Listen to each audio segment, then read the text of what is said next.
CBI ने principal Sandeep और आरोपी संजय से ऐसे ऐसे सवाल पूछे हैं जो सोशल मीडिया पर तेजी वायरल हो रहे हैं। इसमें कई चौंकाने वाले खुलासे हुए हैं। एक बार तो सीबीआई ने पूछ दिया कि तुम्हारे पीठ और जांघ पर क्या तुम्हारी गर्लफ्रेंड ने खरोच दिए हैं। इसके अलावा भी सीबीआई ने कई हिला देने वाले सवाल पूछे हैं। इसमें कोलकाता के रेड लाइट एरिया के भी सवाल जुड़े हुए हैं। पूछताछ की पूरी वीडियोग्राफी भी की गई है। आइए जानते हैं कि सीबीआई ने संजय रॉय से क्या क्या पूछा। लेकिन आगे बढ़ने से पहले आप सभी के लाइक और कमेंट के लिए शुक्रिया। इस वीडियो के लिए एम करते हैं 10,000 लाइक्स। सीबीआई ने पहले सवाल में पूछा कि क्या तुम नर्वस हो, जिसके जवाब में संजय बोला कि सर मैंने कुछ नहीं किया, मैं निर्दोष हूं, इसलिए मैं नर्वस नहीं हूं। जिसके बाद सीबीआई ने वारदात वाली जगह की तस्वीर निकाली और दिखाकर पूछा कि क्या आप इस जगह को जानते हैं। संजय बोला मुझे समझ नहीं आ रहा है। सीबीआई का दूसरा सवाल, इसी जगह पर जघन्य कांड हुआ है और आप यहां मरीजों की देखभाल करते हैं, उसके बाद भी इस जगह को क्यों नहीं पहचानते। संजय का जवाब, यह जगह परिचित लगता है लेकिन मुझे कुछ समझ नहीं आ रहा है। फिर सीबीआई अधिकारी ने एक दूसरी तस्वीर दिखाई जहां गलियारे के सीसीटीवी फुटेज में संजय की तस्वीर कैद हुई थी। उसे दिखाकर सीबीआई ने पूछा क्या आप इस व्यक्ति को पहचान सकते हैं। संजय का जवाब, हाँ, अस्पताल के अंदर 4 मंजिल का गलियारा है, तस्वीर में मैं ही हूं। फिर सीबीआई ने पूछा वारदात के समय आप वहां क्या करने गए थे। संजय का जवाब, बस ऐसे ही गया था लेकिन मैंने कुछ नहीं किया। सीबीआई ने तुरंत पूछा आपने क्या नहीं किया। संजय का जवाब, मैंने किसी को नहीं मारा। सीबीआई का अगला सवाल, तो आप सेमिनार रूम में क्यों गए। संजय का जवाब, मैं गया था लेकिन मैं सेमिनार घर में अंदर नहीं घुसा। इसके बाद सीबीआई का खून खौल उठा क्योंकि संजय झूठ बोल रहा था। सीबीआई ने गुस्से में पूछा कि अगर आप घर में दाखिल नहीं हुए तो उस कमरे में आपके ब्लूटूथ के एक हिस्से का क्या हुआ। संजय का जवाब, मुझे नहीं पता सर। सीबीआई का अगला सवाल, क्या आप जानते हैं कि वह महिला डॉक्टर उस सेमिनार कक्ष में सो रही थी। संजय का उत्तर, मुझे नहीं पता था, मैंने सेमिनार घर में घुसकर देखा, मुझे पहले पता नहीं था। सीबीआई का अगला सवाल, आपने तो अभी कहा था कि आपने घर में प्रवेश नहीं किया, तुमने तो कहा था कि घर में कोई नहीं है। संजय का जवाब, नहीं, कमरे में रोशनी बहुत धीमी थी, पहले तो यह खाली खाली लग रहा था, तभी मैंने देखा कि कोई लकड़ी के तख्त पर लेटी हुई है। सीबीआई का अगला सवाल, 4थी मंजिल पर जाने से पहले आपने 5वीं मंजिल पर क्या किया। संजय का जवाब, थोड़ा शांत, मैं ऐसे ही गया था। सीबीआई का अगला सवाल, हर सुबह आप अस्पताल की विभिन्न मंजिलों पर क्यों घूमते हैं। संजय ने कोई उत्तर नहीं दिया। दोस्तों, मैं आपको बता दूं कि संजय वारदात को अंजाम देने से पहले कई दिनों से उस ट्रेनी महिला के पीछे लगा हुआ था। इसके कई सबूत भी सामने आ चुके हैं। शायद वह महिला पहले भी सेमिनार हॉल में सोई थी। उसने पहले भी कई बार उस महिला को सेमिनार हॉल में सोते हुए देखा था और फिर उस रात उसने जाकर वह कारनामा कर दिया जिसकी उम्मीद किसी को नहीं थी। सीबीआई का अगला सवाल, आप कहते हैं कि आपने कुछ नहीं किया, तो किसने किया। संजय बोला, सर मुझे नहीं पता। सीबीआई का सवाल, क्या आपने उस कमरे में किसी को देखा। संजय बोला, नहीं, मैंने किसी को नहीं देखा। सीबीआई का सवाल, आपने कहा कि आप उस कमरे में नहीं गए। संजय बोला, मैं कमरे में नहीं घुसा, मैंने दरवाजा धक्का दिया और अंदर झांका। सीबीआई का सवाल, आपने झांक कर क्या देखा। उत्तर, खाली कमरा, मैंने किसी को नहीं देखा। सीबीआई का सवाल, फिर आपने क्या किया। संजय का उत्तर, मैं नीचे आ गया और फिर मैं घर चला गया।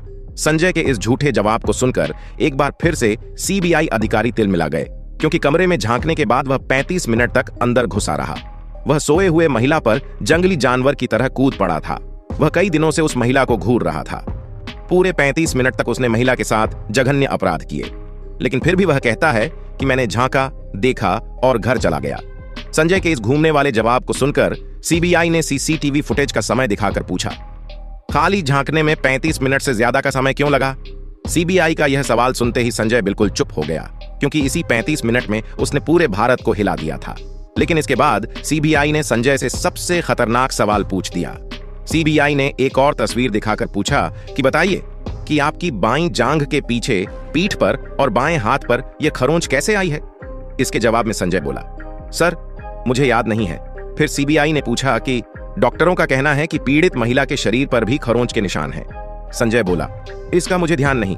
दरअसल दोस्तों, संजय ने जब उस ट्रेनी डॉक्टर महिला के साथ सेमिनार हॉल में जबरदस्ती की थी तो उस वक्त महिला ने अपनी सुरक्षा के लिए अपने नाखून से संजय के ऊपर वार किया था। इसके बाद संजय ने भी उन पर तेज प्रहार किए थे और उनके शरीर के कई हिस्सों से ब्लड निकल रहे थे।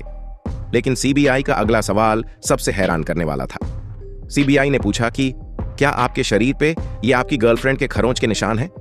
संजय बोला, हाँ शायद हो सकता है। सीबीआई ने पूछा, यह कब हुआ? आपकी गर्लफ्रेंड ने आपके शरीर पर खरोंच के निशान कब कर दिए? संजय बोला, उसी रात। सीबीआई के सामने संजय खुलेआम झूठ बोल रहा था। सीबीआई का अगला सवाल, आपकी प्रेमिका कहां रहती है?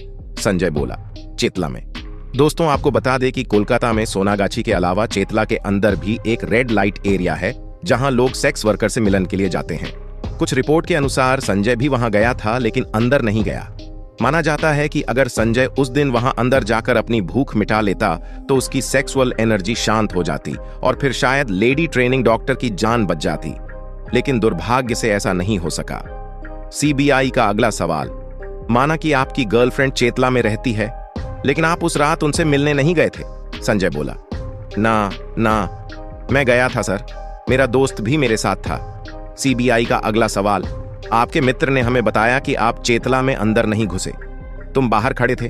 आपका दोस्त रेड लाइट एरिया में अंदर गया था।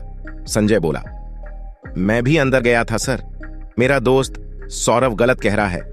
आपको बता दें कि जहां संजय से पूछताछ हो रही थी वहां से थोड़ी दूरी पर दिख रही एक जगह पर संजय का दोस्त सिविक वॉलंटियर सौरभ भी बैठा हुआ था। संजय रॉय के साथ ही सिविक वॉलंटियर सौरभ ने पूछताछ में दावा किया कि चेतला के कोठे से निकलने के बाद उस रात संजय रॉय का मूड बहुत खराब था। संजय रॉय सेक्स वर्कर के पास नहीं गया था, वह बाहर खड़ा था। उसका साथी सिविक वॉलंटियर अंदर गया था। उसके अचानक बाहर आने के बाद संजय रॉय ने उससे कहा कि आर्जी कर अस्पताल जाएंगे, यानी कि चेतला के कोठे में उसकी हवस पूरी नहीं हुई थी और इसे पूरी करने के लिए वह अस्पताल जाना चाहता था। जब संजय को उसके साथी सिविक वॉलंटियर ने रोकने की कोशिश की तो संजय रॉय ने कहा कि केवल तुम ही करोगे, मैं भी हूं। इतना कहकर वह अपनी हवस मिटाने किसी खूंखार जानवर की तरह अस्पताल में घुस गया। सीबीआई का अगला सवाल, आपकी गर्लफ्रेंड भी कहती है कि आप नहीं गए, इसके अलावा आप उस वक्त किसी दूसरी गर्लफ्रेंड से व्हाट्सएप पर चैट कर रहे थे, क्या यह सही है? संजय चुप, कोई उत्तर नहीं है। इसके अलावा भी सीबीआई ने कुछ और हल्के फुल्के सवाल किए थे, उसे भी जान लेते हैं। सीबीआई का सवाल, 8 अगस्त को क्या आप आरजी कर हॉस्पिटल गए थे? आरोपी संजय बोला, हां।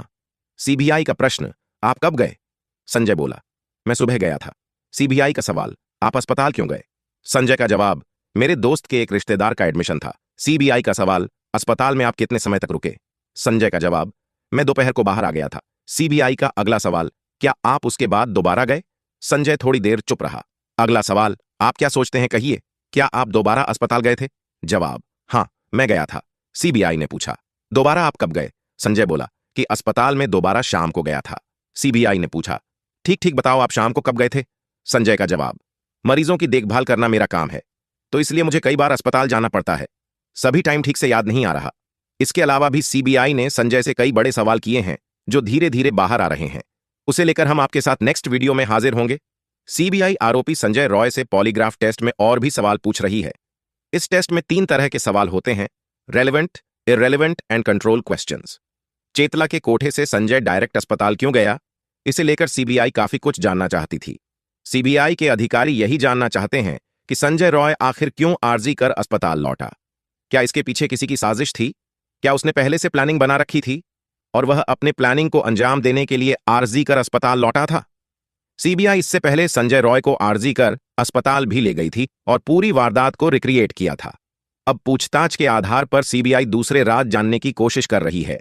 अब आइए जानते हैं पूर्व प्रिंसिपल संदीप घोष पूछे गए वो 25 सवाल, जिसे सुनकर खुद प्रिंसिपल कांपने लगे थे। पहला सवाल, क्या आपका नाम संदीप है? ORR अपना मोबाइल नंबर बताए, कितने फोन रखते हैं वो भी बताए।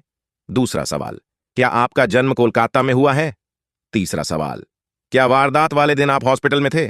चौथा सवाल, क्या आज शनिवार है? नेक्स्ट, क्या आपको पता है कि पीड़िता का रेप किसने किया? नेक्स्ट, क्या आपने कभी झूठ बोला है? नेक्स्ट, क्या आसमान का रंग नीला है? नेक्स्ट, क्या आपको पता है कि पीड़िता का मर्डर किसने किया? नेक्स्ट, क्या पीड़िता का गैंग रेप हुआ था? नेक्स्ट, क्या पुलिस को आपने इस वारदात की जानकारी दी थी? नेक्स्ट, क्या आपने वारदात वाले दिन पीड़िता को देखा था या उससे मुलाकात हुई थी? नेक्स्ट, क्या आपके और पीड़िता के बीच किसी तरह का विवाद था? नेक्स्ट, क्या आपने पीड़िता के परिजनों को इस हत्या को आत्महत्या बताया था? नेक्स्ट, क्या वारदात की सूचना पुलिस को देर से दी गई? नेक्स्ट, अगर हां तो क्यों? नेक्स्ट, आप खुद एक डॉक्टर हैं, क्या आपको नहीं लगता था कि क्राइम सीन को सुरक्षित रखना जरूरी होता है? नेक्स्ट, क्राइम सीन का रिनोवेशन क्या आपने करवाया? नेक्स्ट, क्यों करवाया? क्या किसी ने आपको ऐसा करने के लिए कहा था? नेक्स्ट, परिवार को जो जानकारी दी, क्या वो किसी के कहने पर दी गई थी?